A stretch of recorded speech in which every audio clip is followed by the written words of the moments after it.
Boruto episode 13, The Demon Beast Appears. Thought this was a pretty good episode. Things are finally starting to truly kick off in the series, and it was definitely a great start to it. We get the official reveal that, of course, it's the Clash rep Sumire, and they go through part of her backstory. It seems like the next episode will focus on a bit more of her backstory as well, like actually growing up and truly becoming an orphan, but we do find out that she is completely connected to the Foundation because her father, was a member of the Foundation. So they find like his old base. Turns out that he's already been dead for quite some time now. And of course, Sai finds this picture. I don't know why they were doing like the reveal later on as if it wasn't obvious, but I guess depending on the market, I guess it isn't super obvious. But like I said, even with the way they ended the last episode where they show the hospital bed as the last scene, it was like, okay, we know who it is because that's an insanely obvious thing to do. But they still kept the mystery going for like a half a second because right after that, it's just some back and forth content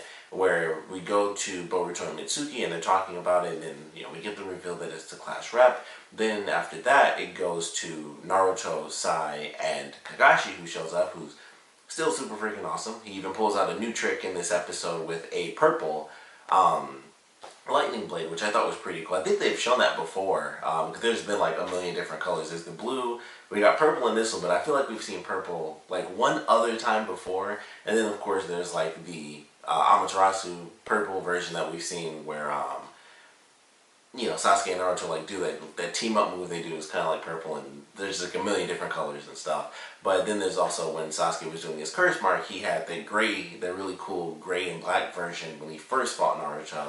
So they've had different versions of it, but it was just like, okay, he's just whipping out different colors. Like I don't know what how the level was different because it was purple, but he still did it, and it was a purple lightning blade.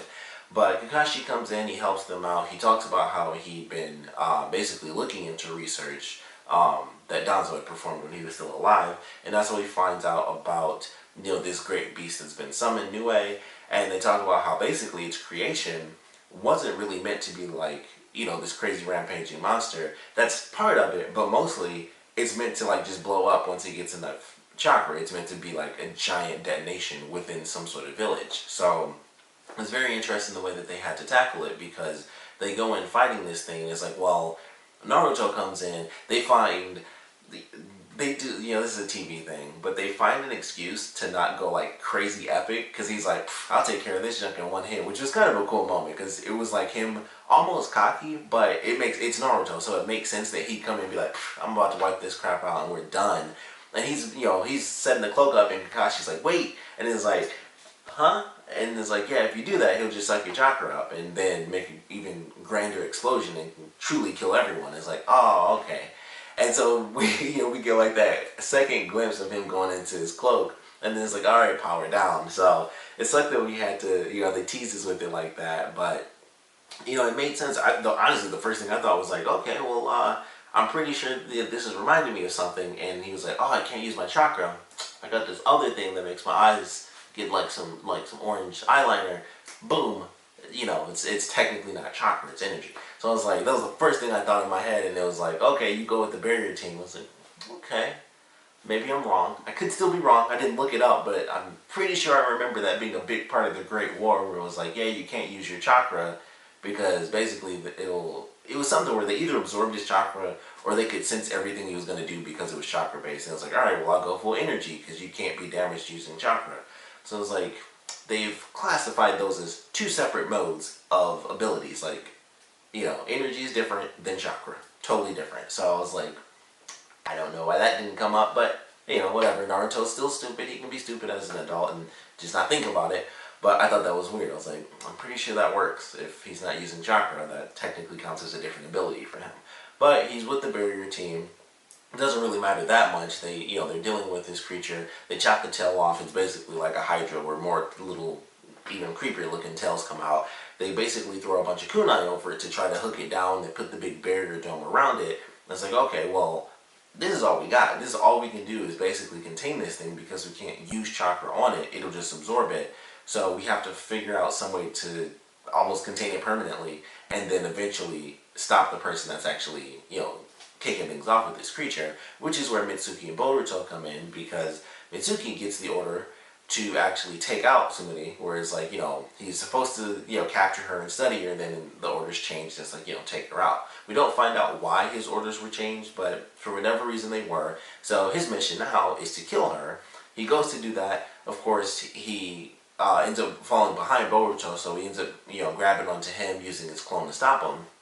And they get into like their whole battle and everything, and he's able to get there in time because his eye triggers, and he's able to follow the trail to where Sumire actually like went. She's like way off, on the other side of the village. So he ends up getting there just in time to, of course, stop Mitsuki. He proved that he was actually better than her, because I thought it was going to be a cool little battle. And I was like, no, he's better than her. He does like his little arm trick, and then he tripped her once, and was like, all right, I win. And he was just about to like shoot straight through her back and kill her. And I was like, oh, I guess he's much better than she is, because with the abilities that they've shown her actually utilizing, it's like, okay, she's clearly powerful. She definitely has some skill, but obviously not that much, because Mitsuki was just like, yep, gotcha, and there was nothing to it. So that must be her thing. She seems to be easy to sneak up on, because the same thing happened with Sai. She was distracted, and she was about to like take the dude's on, and Sai was just like, boom, judo chop to the neck, and she was down for the count, and she had to summon Nue to save her. But it seems like if people try to sneak up on her,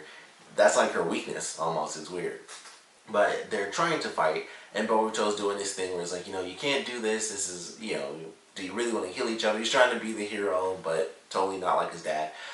And he stops them both, and his eye's still going, and he's like, you guys can't do this. And in the middle of him talking, just lightning starts like shooting out of his eye, like almost surrounding him. And I didn't know where it was headed, because I'm like, okay, well, what the F is happening here? And then Nue teleports and uses like a transportation jutsu, and then ends up going to Sumire and absorbs her as the final bit of chakra, although I guess it didn't actually kill her like I thought, because she's in the promo for the next episode. But it ends up going into like this other place. It might not be another dimension. All I can think of course, when they do that image, all I'm thinking is like, well, are they, what skill is actually happening here? Because I just think of certain eye techniques. So it's like, all right, well, they end up getting sucked up into, or she gets like seemingly eaten. Boruto of course jumps up and follows her, and Mitsuki ends up being like sucked up into it. So now the three of them are in this random location, which may or may not be another dimension, or considering it was Nue is technically a summon, I would assume they're probably in the location just like with the toads and stuff like that, but just for this specific creature. And we're gonna get some more backstory on it. And Mitsuki still, he has his mission to take her out. So I'm very curious how that's going to actually, play out for both these characters, because Sumire, I don't know what her deal is. I don't know how far into the story they're going to try to put her, or if she's going to get killed, because she does not exist in the film. So that's one of those things with all these characters that are showing up at the academy. What's going on with them? Because they don't show up during the film, which is during the Chunin exams for these new sets of characters, and that's clearly a big deal. So if she got killed off and all these other characters just leave, that's like the only explanation they can really give, or they just drop out of the academy. So they have to start doing something with these characters, and it's easy to do it with the villain, because it's like, oh, well, they can just kill her, or just arrest her and poof, she's in prison forever, and that's why she's not there. But you still got like, well, really it's only two other characters, it's Iwabe and Denki, and the other girls that are normally with the class rep, that could be simple, like, they might actually be in the movie and you don't really notice, because they're just like random side characters that are pointless. But it's an easy way to do that, and kind of just toss them in the background, and they don't matter anymore, because they don't really matter that much now. So I'm curious how they're going to do it, but this is like their first step, where it's like, alright, well, she's a villain, easy. They beat her, and then either she dies, or they put her in prison, and that's a simple solution as to why she's not at the Chunin exams. But I am curious how things are going to play out for her character, if she will live, or if she will die, and how that's going to affect Mitsuki as a character, because Boruto is constantly trying to stop him, but he's kind of in Terminator mode. Like, he has a mission, and he doesn't plan on failing it. So I'm very curious how things are going to ultimately end up by the end of the next episode, if it's the conclusion. I would assume, with this seeming to be the first really big moment of this arc, this will probably go on for a couple more episodes. I would think that it'll at least be like a 3-episode thing. Like, Nue was summoned in this one.